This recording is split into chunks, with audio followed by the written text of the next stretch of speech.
అని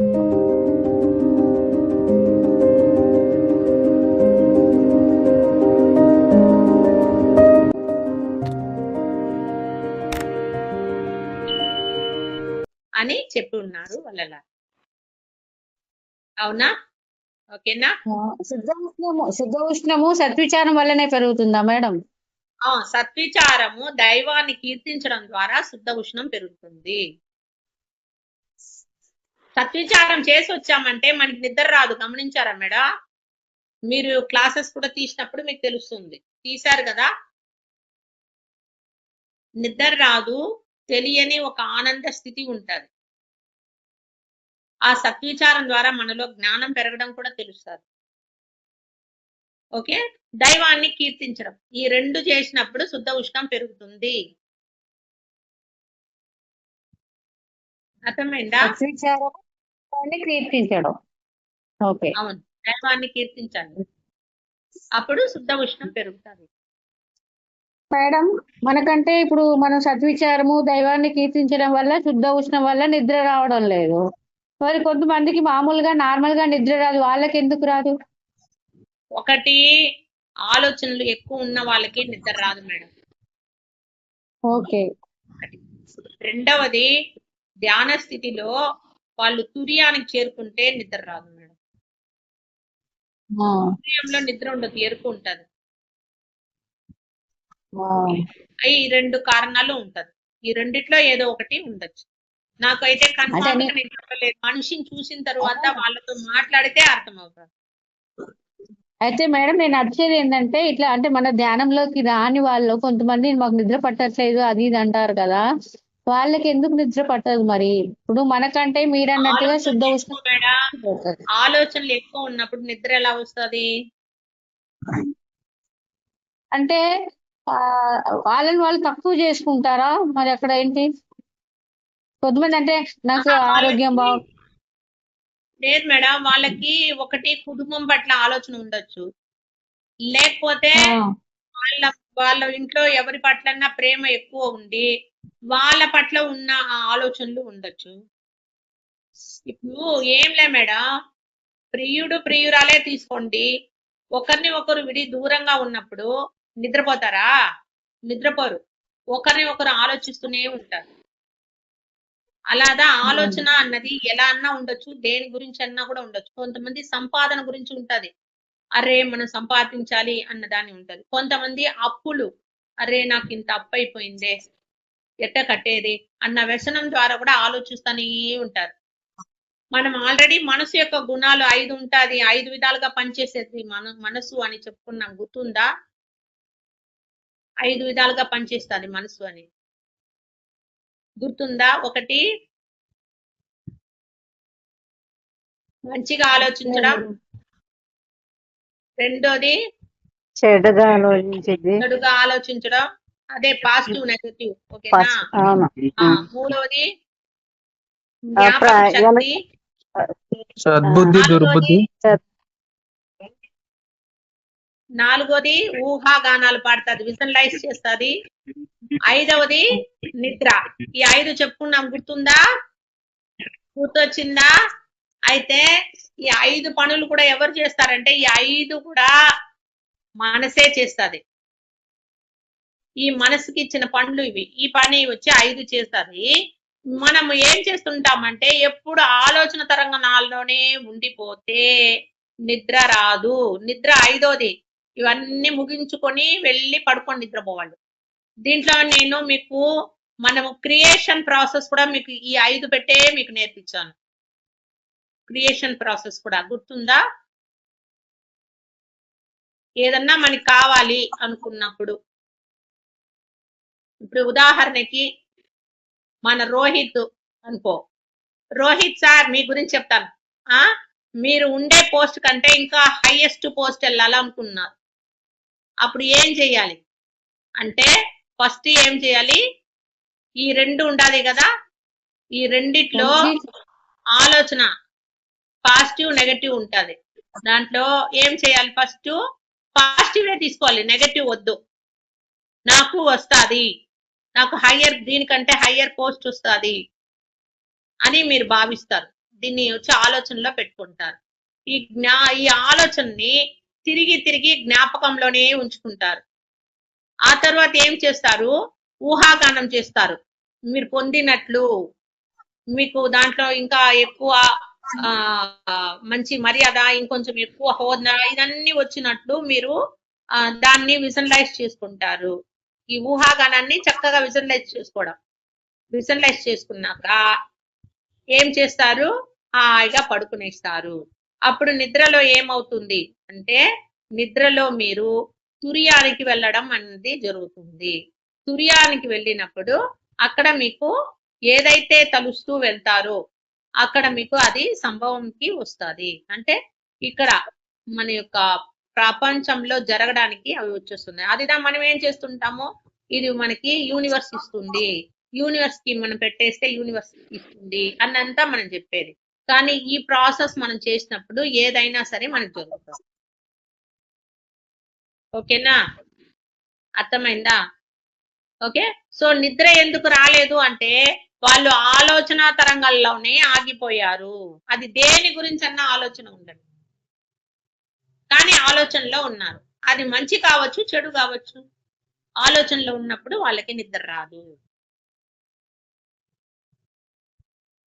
అర్థమైందా? ఒక చిన్న డౌట్ మేడం. ఉమ్. హలో. చెప్పు. ఇప్పుడు మనం బయట ప్రపంచంలో తిరిగినప్పుడు కానీ, జాబ్స్ లో ఉన్న వాళ్ళు కానీ ఎక్కువగా 90% మంది ఎక్కువగా కూడా ఆలోచన తరంగాల్లోనే ఉంటారు. అవును. ఓకే. ఇప్పుడు మనలాంటి వాళ్ళు మనం అందరం కూడా సాక్షిభావంతో ఉంటాం.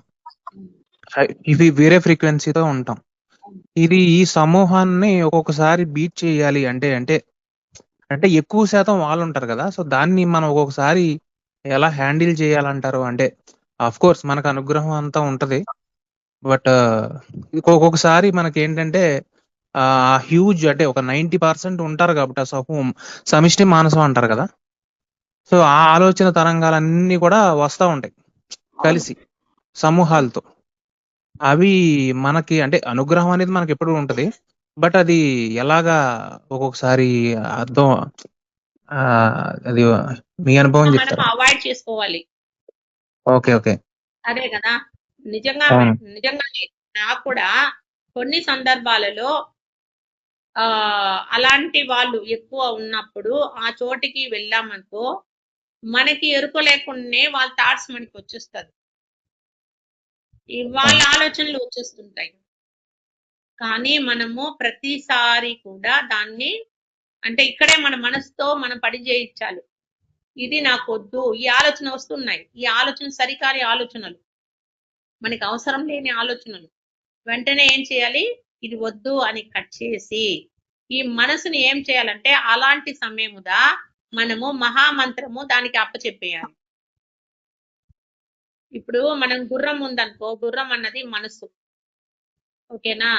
దాన్ని మనము మనం ఇంట్లో సవారికో లేక మన వృత్తికో వాడుతున్నాం అనుకో, మనం ఏం చేస్తామో దానికి ఆహారం మనం పెట్టిస్తాం. అదే బయట అంటే అడవిలో ఎక్కడన్నా ఉండేవి అనుకో, ఆహారం మనం పెట్టాము, ఎక్కడ పడితే అవి ఎక్కడ పోయి తింటారు. అలానే మనసుకి మనం ఆహారం పెట్టేస్తే అది ఏం చేస్తుందంటే బయట ఆహారం తినడానికి పోదు. ఇది నాకు అనుభవంలో వచ్చిన జ్ఞానం. ఇది అనుభవంలో వచ్చింది నాకు. అర్రే ఏం జరుగుతుందంటే ఈ మనసు పోయి దాన్ని తీసుకొని వచ్చి అంటే అది నమలేస్తుంది, జ్ఞాపకాన్ని నమలేస్తా ఉంది. అది నమలేసేది మనకి వస్తా ఉంది, దాన్ని చూసినప్పుడు దాని యొక్క దీంట్లో ఫ్రీక్వెన్సీలో మనం పడిపోతున్నాం. కానీ అక్కడ మనం ఏం చేయాలి? మనసుని తీసుకోపోయి పెట్టేయాలి. ఎక్కడ పెట్టాలి? ఇక్కడ పెట్టమని వల్లారు చెప్తారు. చిచ్చబలో పెట్టండి అంటారు. అంటే మన దృష్టి ఆడ పెట్టడం అన్నప్పుడు ఈడే దృష్టి పెట్టుకుంటే ఊరికే కూర్చునే వాళ్ళైతే దృష్టిని ఇలా పెట్టుకొని కూర్చుంటారు. కానీ మనం పనిలో ఉండేటప్పుడు ఇలా ఇలా చూసినప్పుడు దిగాల్సింది ఉంది, అప్పుడు దిగుతాం. కానీ అలాంటి సమయంలో మనకి హెల్ప్ చేసేది మహామంత్రం ఒకటే. అందుకే వల్లలార్ మహామంత్రం మనకి ఇచ్చారని. మహామంత్రం చేయండి, ఆలోచన వస్తుంది, వచ్చినప్పుడు జస్ట్ కట్ చేసి మహామంత్రం చేయండి. అవును మేడం. నేను చాలా సార్లు అబ్జర్వ్ చేశాను. ఎప్పుడైతే ఈ మహామంత్రం చెప్పారో ఎవరన్నా దోష దృష్టి ఉన్నా గాని ఇవన్నీ కూడా కట్ అయిపోతున్నాయి. వెంటనే ఇమ్మీడియేట్‌గా ఇన్‌స్టంట్‌గా నేను అబ్జర్వ్ చేస్తాను. అంటే ఇది ఆహ్, ఒక వితిన్ సెకండ్స్‌లో అది కట్ అయిపోతుంది. కాకపోతే ఇది ఎక్కువ సమూహంలో ఉన్నప్పుడు ఏంటంటే ఇవి కన్‌ఫ్యూజన్ క్రియేట్ చేస్తా ఉంటాయి. అంటే ఇప్పుడు ఒక స్పష్టత మనకుంటది.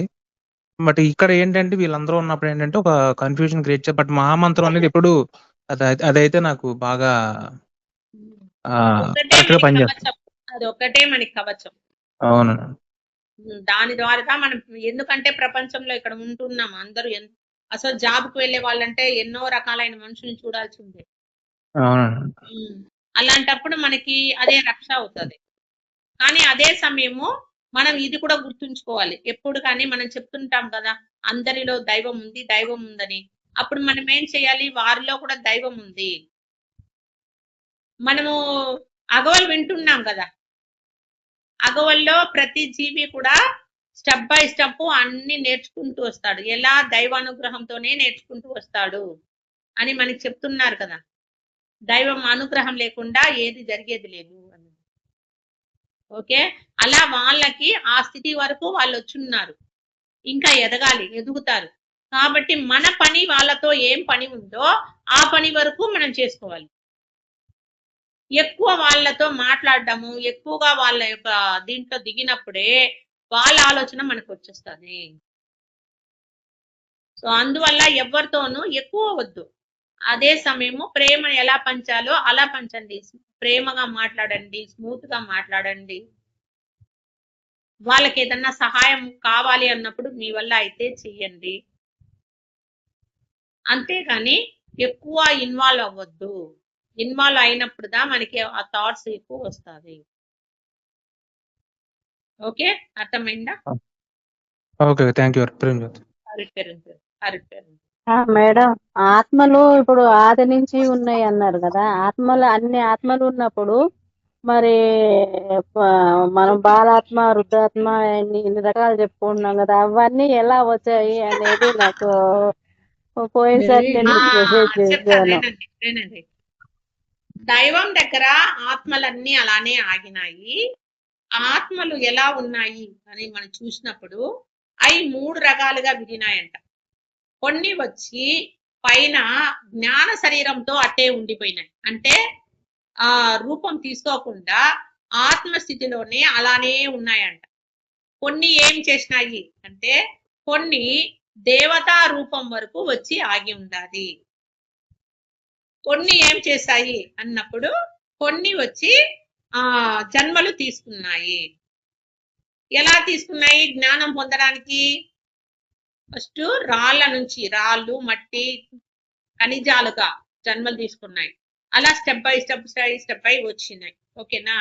ఈ స్టెప్ బై స్టెప్ లో వచ్చేటప్పుడు కొన్ని గ్రూప్ వచ్చి ఫస్ట్ పుడుతుంది. మళ్ళీ వెనకాల ఇంకో గ్రూప్ వచ్చి పుడుతుంది. ఫస్ట్ పుట్టిన గ్రూప్ లో ఉన్నది శైశవ ఆత్మ. అది ఏం చేస్తుంది? మళ్ళీ నెక్స్ట్ దానికి వెళ్ళినప్పుడు అది బాలాత్మ అవుతుంది. ఇంకొక దానికి అది అంటే ఈ పుట్టుక యొక్క ఇది పెరుగుతుందన్నమాట. తిరిగి తిరిగి పుడుతూ వస్తుంది. పుట్టుక సంఖ్య పెరిగే కొద్దీ వాటి యొక్క స్థితులు పెరుగుతాయి, వాటి జ్ఞానం పెరుగుతాయి కదా. వాటి జ్ఞానాన్ని పట్టిదా ఇది శైశవ ఆత్మ, బాలాత్మ, యవ్వనాత్మ, పరిణితి చెందుతున్న ఆత్మ, మళ్ళీ పూర్ణాత్మ. ఇలా మనము విడదీస్తున్నాము. అనంతాత్మ కదా ఆరోది. ఇలా వచ్చి విడదీస్తూ ఉన్నాము వాటి యొక్క జ్ఞానాన్ని పట్టి. ఈ క్వశ్చన్ మీరు ఆ రోజు పెట్టారు, నేను చెప్తానని ఈ రోజు కుదిరింది. గుర్తు చేసినందుకు థ్యాంక్స్ మేడం. ఇప్పుడు అర్థమయ్యా. అన్ని ఒకసారి పుట్టింది కానీ అవి నేర్చుకునే స్థితులను బట్టి ఆత్మల స్టేజ్ పెరిగింది అంటారు. అంతేనా మేడం మీరు? Okay okay okay. అంతే. నాకు అదే ఒకసారి పుట్టినప్పుడు అవి ఎలా ఉన్నాయి అనేది జ్ఞానాన్ని పట్టిదా స్థితులు. అదే అంటే ఆ, అన్నిటికీ పుట్టుకతో జ్ఞానం లేవా మేడం? ఏమ్మా పుట్టుకతో జ్ఞానం లేదు, అది చీకటిలో ఉంది. కాదు మేడం, ఇప్పుడు ఈ జ్ఞానం మూడు ఫస్ట్లో లేదు. మూడు రకాల ఆత్మలు ఉన్నాయన్నారు కదా, ఆత్మలు ఉన్నాయి మేడం, అది గ్రూప్గా ఉంటున్నాయి ఆత్మలు కదా. ఉన్నాయి, చాలా ఆత్మలు ఉన్నాయి. ఆ చాలా ఉన్న ఆత్మలో కొన్ని ఆత్మలు అక్కడే ఉన్నాయి. వాటిని ఏమంటాము అంటే అవి వచ్చి అంటే కొన్ని వచ్చి కారణాత్మలుగా అక్కడే ఉండిపోతది. అంటే అదిదా వచ్చి జ్ఞానాత్మ అంటారు. కొన్ని ఉన్నాయి అక్కడే. వల్లలారు 3 రకాలుగా విడిపోయాయి ఆత్మలు అని చెప్తారు. ఒకటి జ్ఞానాత్మగా, అంటే జ్ఞానం అంటే కాంతిగా, కాంతి ఆత్మగా, కాంతీయ శరీరంతో ఉండిపోవడం. కాంతి శరీరంతో ఉండిపోవడం. ఆత్మకి కాంతి ఉంది. ఆత్మ కాంతి కలిగి ఉంది. ఓకేనా? అలా కాంతిగా కొన్ని ఆత్మలు ఉండిపోయినాయి. ఓకే, కొన్ని ఆత్మలు దేవతా స్థితికి దిగి వచ్చేసాయి, దేవతలుగా తిరుగుతున్నాయి ఆస్ట్రల్ లోకంలో. ఓకే, వాటికి వచ్చి శరీరం తీసుకోవడానికి భయం, వద్దు నేను ఉంటాను అక్కడే ఉండిపోతున్నాయి. కొన్ని ఆత్మలు భూమి మీదకి రూపం తీసుకున్నాయి అంటున్నారు వలల. ఇది అర్థమైందా? అర్థమైంది మేడం, ఇప్పుడు అర్థమైంది. ఓకే. ఇప్పుడు అర్థమైంది. అంటే కాంతిగా ఉండిపోవడం, అంటే కొన్ని వెలుగుగా అక్కడే ఉన్నాయి, కొన్ని ఉన్నాయి అక్కడే. ఆ కొన్ని ఉనింది కదా, దాంట్లో నుంచి వల్లలారు లేసి వచ్చారు. అంటే ఎందుకు అరుట్పెరం జ్యోతి ఏం చెప్తాది, జీవులందరూ పుట్టి పుట్టి చచ్చిపోతున్నారు, పనికిరాని వాళ్ళు అయిపోతున్నారు. అసలు ఈ జీవులన్నీ ఆత్మలాభం పొందాలి, నా స్థితిని పొందాలి అనే కదా నేను ఇష్టపడుతున్నాను.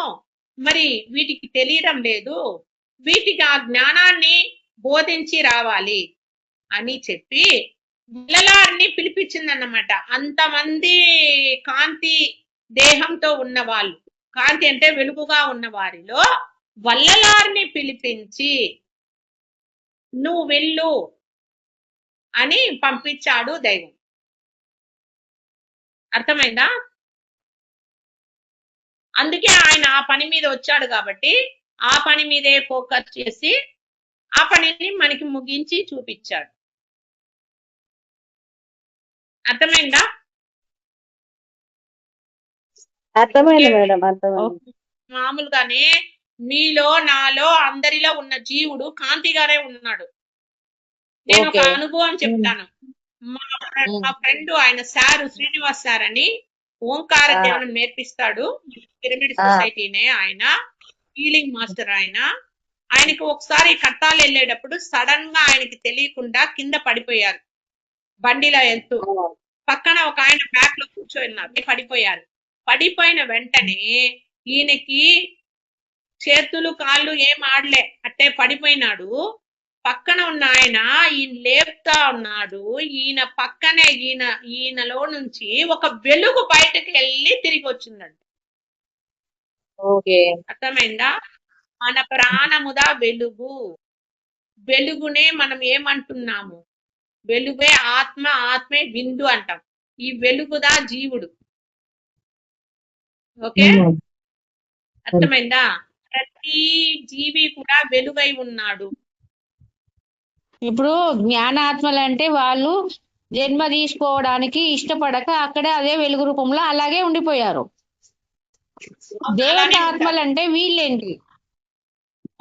దేవతాత్మలు అంటే వీళ్ళు జ్ఞానంతో ఉన్నారా? దేవతలు వెలుగుగానే ఉన్నారా? వీళ్ళకు కూడా కొంచెం జ్ఞానం ఉంది ఆత్మలకి మేడం. ఆత్మ కూడా వచ్చి నాశనం లేనిది, సత్తే. అది కూడా మనం బాగా చెప్పుకున్నాం లాస్ట్ వీక్ లో, విని ఉంటే మీకు తెలుస్తుంది.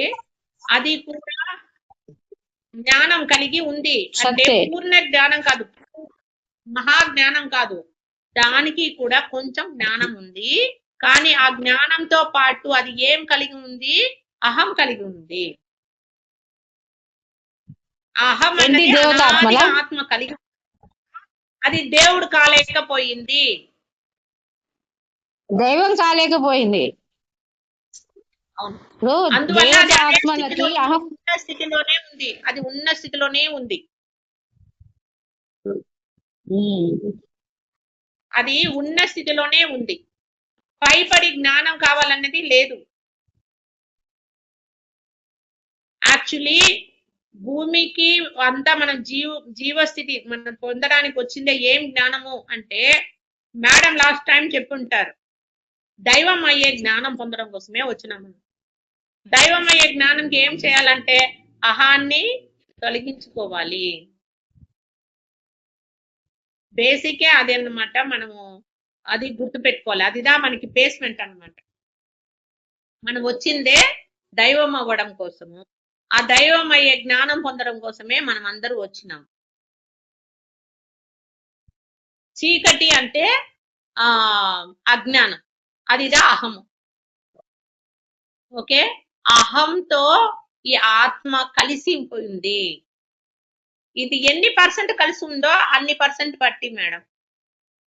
ఎక్కువ అహం దానిలో ఉంటే అజ్ఞానం ఎక్కువగా ఉంటది. అలా ఎక్కువ అజ్ఞానం ఉన్న ఆ ఆత్మలు పుట్టుక తీసుకుంటది. ఇక్కడ ఈ అహం ఎలా అంతా పని చేస్తుంది అని మనము చెప్పుకున్నాం పోయిన వారం. లాస్ట్ వీక్ మీరు విన్నారా వీడియో? వినుంటే మీకు తెలుస్తుంది. ఈ అహం ఉన్నందువల్లదా పిల్లలు అంతా మనం చెప్పుకుంటాం. మనం కూడా కొన్నిసారి ఈ అహం వల్లదా చాలా తప్పులు చేస్తుంటాం. పిల్లలు ఏం చేస్తాం, మనం చిన్న బిడ్డ నుంచి వాళ్ళకి మాటలు నేర్పుతాం, అన్ని నేర్పుతాం.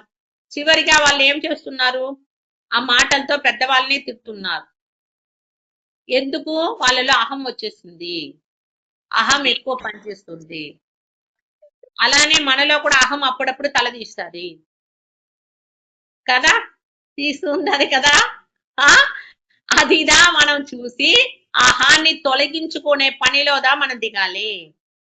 సర్వే జన సుఖ సంతోష ఆనంద భవంతు.